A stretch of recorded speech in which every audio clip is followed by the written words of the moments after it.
Welcome to Praveen Patil College of Diploma Engineering and Technology. Myself Raj Ghevare, working as a lecturer in mechanical department.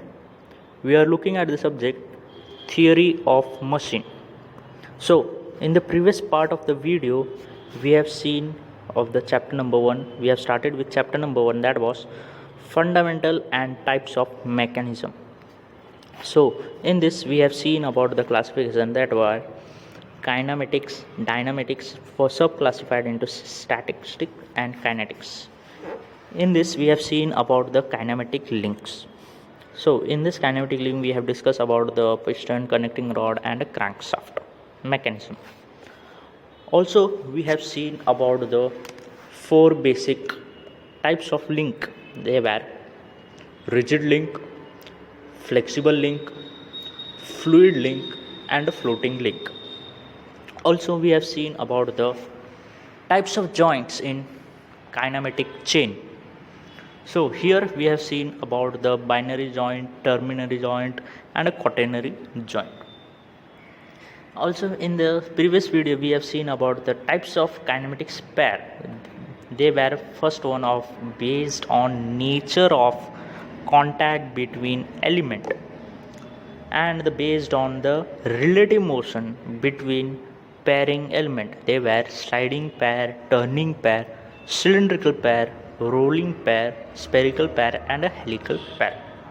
Also, we have seen about the based on the nature of mechanical constraint, which were closed pair and unclosed pair. Now, in this part of the video, we will discuss on inverse of 4-bar kinematic chain. So we will be looking on the first one, that is coupled wheel of a locomotive, that is double crank mechanism. So let's try to understand with the first diagram of double crank mechanism. Now in this double crank mechanism, this is the link 1 which is fixed. This is second link, this is the third link and the fourth link. These are the two wheels, that is wheel B and wheel A. Wheel B and wheel A. Now suppose wheel A is rotating in this direction, so it will tends to rotate wheel B in the same direction because of the linkage. They are this linkage will provide a movement to the second wheel, that is wheel B, in the same direction.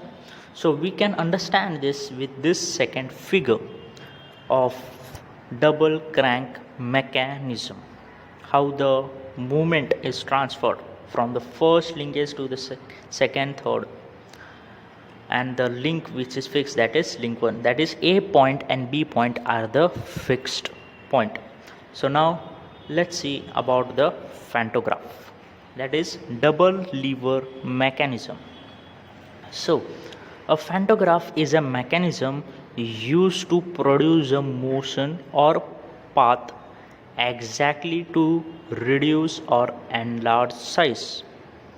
It is a 4-bar kinematic chain.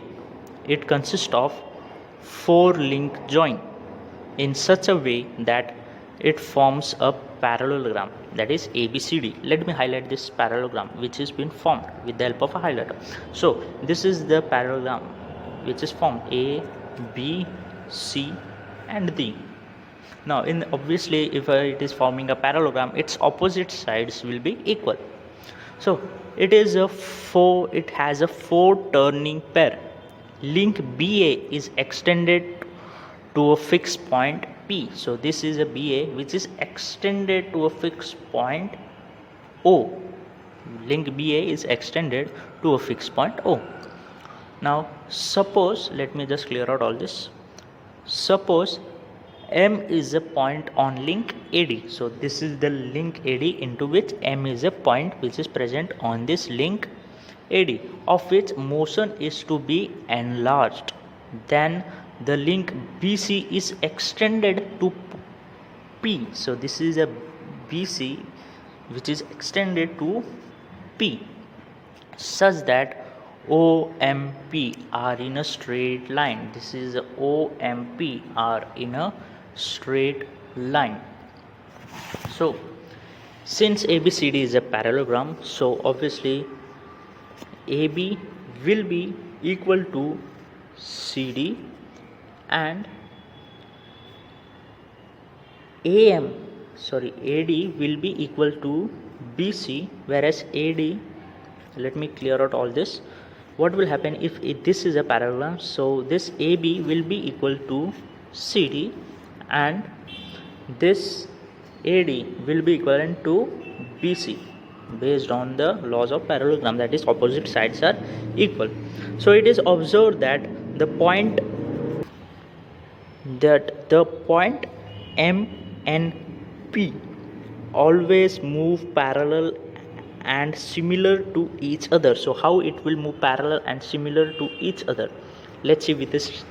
So this, when this OA will rotate, so this ABCD, when it rotates, it is forming like this: A1, B1, C1 and D1. So this part of the link will move downward. So when it moves downward, it will look like this: A1, B1, C1, D1. Now how this